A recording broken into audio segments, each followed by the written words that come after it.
మీ అందరికీ నా వందనాలు. ఈ అవకాశం ఇచ్చిన అన్నయ్యకి నా వందనాలు. నా సాక్ష్యం ఏంటంటే నిన్న కాక మొన్న బాగా మనసంతా వేదన కనిపించిద్ది. మధ్యకాల సమయంలో 12 ప్రార్థనప్పుడు. దానికంటే ముందు పని చేస్తూ ఎందుకో మనసంతా బాధ అనిపిస్తా ఉంది. అయితే ఇగ నేను 11 నుంచే మోకరించి ప్రార్థన చేసుకుంటూ, కన్నీరు గార్చుకుంటూ దేవుడిని అడుగుతా ఉన్నా. నాకు మనశ్శాంతిని దయచేయి ప్రభువా అనేసి ప్రార్థన చేసుకుంటా ఇగ అప్పటినుంచి ప్రార్థనలోనే గడుపుతా ఉన్నా.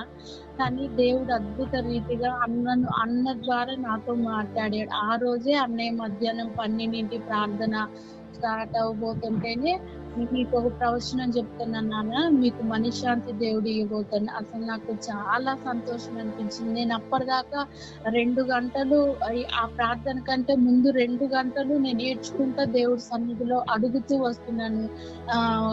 ఇంత పరిస్థితులు కానీ ఈ మనశ్శాంతి లేక జీవించానన్నమాట. అట్లా నాకు బాధ అనిపించి దేవుడి చెంత అడిగినప్పుడు నిజంగా ఆ రోజు అన్నయ్య సడన్ గా చెప్పిండు.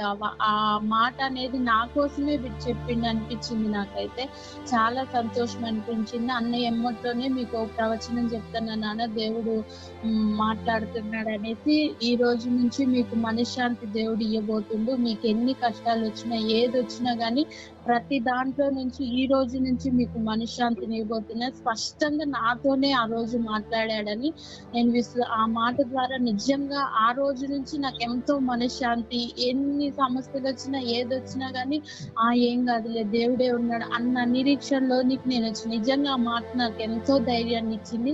నిజంగా దేవుడు నా పట్ల ఆ మాట పలికించినందుకు ఈ మాట ద్వారా నేను ఎంతో ధైర్యపరిచాను. ఈ వాక్యాల ద్వారా కూడా ఎంతో బలపరచబడుతున్నాము. ఇది చిన్ని సాక్ష్యం. దేవుడు దీవించింది. థ్యాంక్ యూ అమ్మా. చక్కటి సాక్ష్యం ఇచ్చిన సహోదరికి వందనాలు. మరి అది మనుషులు కూడా అర్థమవుతారు, కానీ కొన్నిసార్లు నేను మనుషులు చెప్పాను, ఎందుకంటే కొన్ని ఫీలింగ్స్ వస్తూ ఉంటాయి, వీళ్ళు వాళ్ళని చెప్తున్నా ఉండేసి. అందుకు పరిశుద్ధాత్మ ద్వారా నాకు అది చూపించినప్పుడు నేను అలా దేవుని ఆత్మ ద్వారా చాలా స్పష్టంగా, అంత స్పష్టంగా అంటే వాళ్ళ బాధ అంత క్లారిటీగా క్లియర్గా నాకు అర్థమవుతుంది. కాబట్టి అందుకు అక్కడ ఆగిపోయి నేను చాలా చక్కగా చెప్పాను. స్టార్టింగ్ దేవుడు శాంతిని సమాధానం అని, అందుకే ఈ రోజు కూడా పూర్ణ శాంతి అనే వాక్యాన్ని కూడా మళ్ళీ ఆ రోజు చెప్పిన ప్రవచనానికి ఈ రోజు మళ్ళీ అది మాట్లాడింది కాబట్టి ఈ వాక్యం తీసుకొని మాట్లాడుతానని కూడా మళ్ళీ మీకు ఈ ఉదయకాలం మధ్యాహ్నం నేను శాంతి కోసం మాట్లాడాను.